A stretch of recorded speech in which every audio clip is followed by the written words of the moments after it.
బీసీలకు అవకాశం ఇవ్వద్దని ఈ రోజు జనరల్ అభ్యర్థులు కొట్లాడే పరిస్థితి తీసుకొచ్చింది కాంగ్రెస్ పార్టీ. ఇన్ని రోజులు గడిచిన ఇన్ని రోజుల్లో ప్రతి ఎలక్షన్లలో జనరల్ సీట్లలో కూడా బీసీ నాయకులు 80% పైగా పోటీ చేశారు. రామ్మోహన్ గారు కంక్లూడ్ చేశాక మీకు ఇస్తా. మీకు ఇందాక ఇచ్చాను, మీ వాయిస్ చెప్పండి. లక్ష్మణ గారు చెప్పండి. జనరల్ సీట్లలో కూడా బీసీ నాయకులే 80% పైగా సీట్లలో నిలబడేవారు స్థానిక సంస్థల ఎన్నికలలో. ఈ రోజు ఏమైంది, పంచాయతీ రేవంత్ రెడ్డి పెట్టిన పంచాయతీకి ఈ రోజు మీ సీట్లు మీవి మా సీట్లు మావనే కాడికి వస్తారు పంచాయతీ. ఇప్పుడు ఊర్లలో లేని గొడవలు సృష్టించి ప్రశాంతంగా కాలం వెల్లదీసిన తెలంగాణ ప్రజల మధ్యలో చిచ్చుపెట్టే ప్రయత్నం చేసిన రేవంత్ రెడ్డి ఖచ్చితంగా తెలంగాణ ప్రాంతంకి ఏదైతే మభ్యపెట్టి చీటింగ్ పూర్తిగా ఎలక్షన్ బిఫోర్ 42% రిజర్వేషన్ ఇస్తాను కాబట్టి డిక్లరేషన్ చేసి మభ్యపెట్టి హైకోర్టుకు పోయి నేను ఏదో బిల్లు పంపించిన గవర్నర్ బీసీ సంఘ నేతలకి తెలవంటారా? ఆర్ కృష్ణ గారు మొదలుకొని మిగతా వాళ్ళ బీసీ సంఘ నేతలందరూ మరి ఉద్యమాలు చేస్తున్నారు కదా 42% కావాలని. అదే అడుగుతున్నా. ఇప్పుడు బీసీ సమాజాన్ని మోసం చేయడానికి వీళ్ళను కూడా ఉపయోగించుకున్నాడు. మరి వీళ్ళు కూడా సమాధానం చెప్పాలి. ఈ రోజు ఇన్ని రోజులు బీసీ ఉద్యమాలు నడిపారు మీరు, ఏ అవగాహన తోటి మీరు రేవంత్ రెడ్డి గారు ఇప్పుడు పోయారు అనేది ఈ రోజు బీసీ సమాజానికి ఆ బీసీ నాయకులు ప్రాతినిధ్యం వహిస్తున్న నాయకులు సమాధానం చెప్పాలి. ఈ రోజు గ్రామీణ స్థాయిలో కార్యకర్తలు అడగాల్సిన అవసరం లేదు నాయకులను. ఆ శ్రీనివాస్ గౌడ్ గారిని, జాజుల శ్రీనివాస్ గారిని, లేకపోతే ఆర్ కృష్ణయ్య గారిని, ఇంకెవరైతే బీసీ సమాజాన్ని క్లెయిమ్ చేసుకున్నారో ఇన్ని రోజులు వాళ్ళందరూ ఇప్పుడు సమాధానం చెప్పాల్సిన అవసరం ఉంది. రేవంత్ రెడ్డి పైన ఏం చర్య తీసుకుంటారు మీరు? చీటింగ్ కేసు బుక్ చేయాలి ముఖ్యమంత్రి పైన. తెలంగాణ ప్రాంత బీసీ సమాజాన్ని మోసం చేసినందుకు చీటింగ్ చేయాలి. ఎందుకంటే చీటింగ్ కేసు ఎందుకు అంటున్నా అంటే తెలిసి కూడా అబద్ధాలు మాట్లాడి హైకోర్టు పోతాం, సుప్రీం కోర్టు పోతాం అని అబద్ధాలు మాట్లాడుతున్నాడు. ప్యూర్లీ చీటింగ్ ప్యూర్లీ చీటింగ్, తెలిసి చేయడం మోసం. ఇది ఖచ్చితంగా మోసం చేసింది కాబట్టి దీనిపైన కేసు బుక్ చేయాల్సిందే. బీసీ సమాజం దాని కొరకు కొట్లాడాలి. ఈ రోజు బీసీ నాయకులు సమాధానం చెప్పుకోవాలి. రేవంత్ రెడ్డి కాంగ్రెస్ పార్టీ నిలదీయాలి. ఇటువంటి అబద్ధం మోసం పనులు చేస్తే ఎన్ని రోజులు తెలంగాణ ప్రాంతం మధ్య చిచ్చు పెడతారంటే మీరు తెలిసి కూడా చేస్తారు ఈ పని. మీరు రాజ్యాంగబద్ధంగా ఇది వీలు కాదని అందరికీ తెలుసు. అయినా రేవంత్ రెడ్డి గారు ఈ తెలంగాణ ప్రాంత బీసీ సమాజాన్ని మోసం చేసి నిట్ట నిలులా మోసం చేసింది కాబట్టి దీన్ని బీఆర్ఎస్ పార్టీ తీవ్రంగా ఖండిస్తుంది. ఇంకా చేతనైతే పరిపాలన కాబట్టి వెంబడే రాజీనామా చేసి గద్దె దిగిపోని చెప్తా ఉన్నాం. ఇంకెవరైనా సమర్థత నాయకుడు వస్తాడు ఈ యొక్క తెలంగాణ ప్రాంతాన్ని పరిపాలిస్తాడు.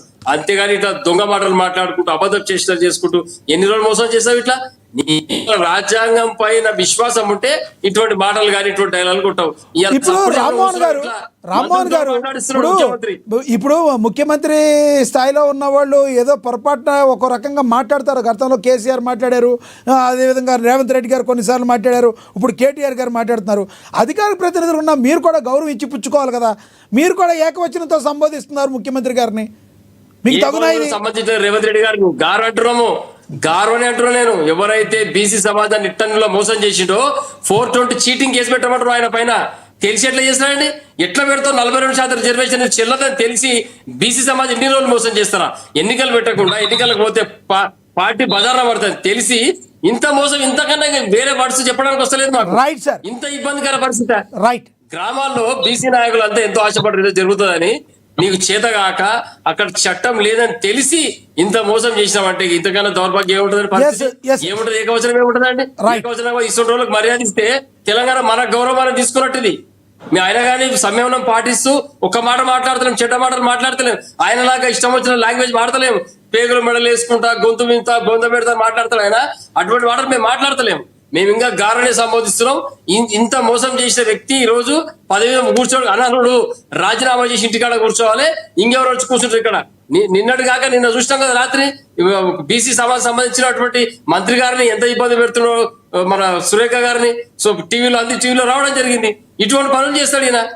ఏమంటే వారు ఏదో పిఏ ఎవరు పోయి ఎడుకో పోయి బెదిరించినా చెప్తాడు. మరి దాని పక్కన ఇంకో రెడ్డి కూడా ఉన్నాడు. మరి ఆ రెడ్డి ఏం కాలే కానీ ఈ బీసీ సంబంధించిన అధికారిని సస్పెండ్ చేసాం అని కొండ సురేఖ గారి ఇంటికి పోవడం, ఆ మహిళను చూడకుండా అర్ధరాత్రి కూడా వాళ్ళ ఇంటికాడికి పోవడం, మఫ్టీలో పోవడం, ఇవి అన్ని గమనిస్తారు ప్రజలందరూ. తెలంగాణ సమాజం అంతా అయ్యాల ఏం చేస్తున్నావు? బీసీలకు నువ్వు ఎక్కడో ఒక పదవి ఇస్తావు, మళ్ళీ వాళ్ళను నిట్టలినులా ఇబ్బంది పాలు చేసి వాళ్ళను పార్టీలో ఉండకుండా వాళ్ళ మర్యాదలు తీసుకుంటూ ఇటువంటి పనులు చేస్తున్నావు.